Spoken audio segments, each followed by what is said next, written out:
বরবাদ দাগি এরপর জংলির official teaser তারা একটু আগে ড্র করেছে, তো কেমন লাগলো বলতেই হচ্ছে। সিয়াম আহমেদ তার কামব্যাকের জন্য ভালো চেষ্টা করেছে। জংলির টিজার আমার কাছে বেশ ভালো লেগেছে। দেখেন, প্রথমত জংলি নিয়েও কিন্তু একটা কপির অভিযোগ ওঠে যে পুষ্পা বা লাইক কবির সিং এই সিনেমাগুলো থেকে হয়তো অনেক বেশি ইন্সপায়ার্ড বা কপি, বাট এই টিজারটা দেখে আমার না পুষ্পা মনে হচ্ছে না কবির সিং। ইভেন টিজারেও একটা ডায়লগ রয়েছে, আমার কেন জানি মনে হচ্ছে যে এই ডায়লগটা তারা পরবর্তীতে অ্যাক্ট করেছে সম্ভবত। আমি সিওর না, বাট আমার ডায়লগটা শুনে মনে হলো যখন বলছে যে আমি পুষ্পা কবির সিং এর পরে বলছে না আমি চংলি। এই টিজারটা দেখেও গল্প সম্পর্কে খুব বেশি একটা যে ধারণা করা যাচ্ছে সেটা বলবো না, কারণ এটার যে প্রিট্রিসটা ছিল সেইটার সাথে কোন নিলেই পাচ্ছি না আমি এই টিজারের। দেখেন, টিজারটা আমাকে অবাকই করেছে, কারণ এই টিজারের লাভ এঙ্গেলটা রাখেইনি যেটা প্রীতি যে ছিল, উল্টো টিজারটা দেখার পর আরও একটা গল্পের আভাস দিচ্ছে। এখানে একটা মেয়েকে দেখতে পাচ্ছি আমরা, একটা ছোট মেয়েকে দেখতে পাচ্ছি।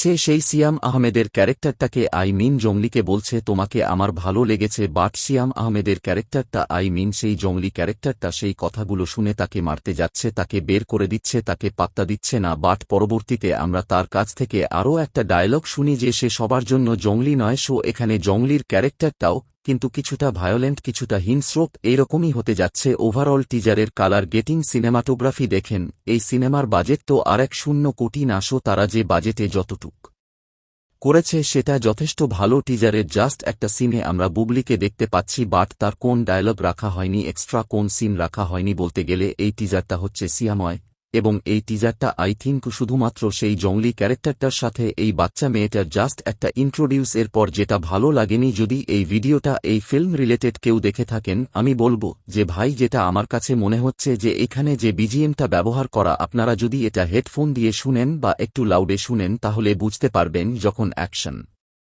হচ্ছে সেই সাউন্ড ইফেক্টটা কানে লাগে। ইভেন এটার যে ব্যাকগ্রাউন্ড মিউজিক সেটা অনেক বেশি লাউড। এটা আমি হেডফোন লাগিয়েও শুনেছি, কয়েকবার স্পিকারেও দেখলাম, বাট মনে হলো যে এই প্রবলেমটা একটু বেশি হচ্ছে। সো পরবর্তীতে যখন ট্রেলারটা আসবে থিঙ্ক এইদিকে একটু নজর রাখা উচিত। আপনারাও কয়েকবার হেডফোন লাগিয়ে শুনে দেখতে পারেন যে অনেক বেশি লাউড মনে হচ্ছে। ওভারঅল টিজারটা বেশ ভালো হয়েছে। সিয়াম আহমেদ, যেটা প্রথমেই বললাম যে সে কামব্যাকের জন্য ভালো চেষ্টা করেছে, এখানে সিয়াম আহমেদের যে লুক সে জিহ্বা বের করে যখন রেশনটা দিচ্ছে সেটা কিন্তু দেখতে বেশ ভালোই লাগছে। সো তাকে এই লুকে বেশ ভালোই লাগছে। গল্পটা রিভিলও এখনো করেনি, হয়তো ট্রেইলারটা আসার পর আমরা আরেকটু ধারণা পাবো, আরেকটু আইডিয়া পাবো। শো দেখা যাক। এবার ঈদকে কেন্দ্র করে যতগুলো সিনেমা রিলিজ পেতে যাচ্ছে তার ভেতর বরবাদ দাগের জংলি 3টা সিনেমার টিজারই বেশ ভালো ছিল।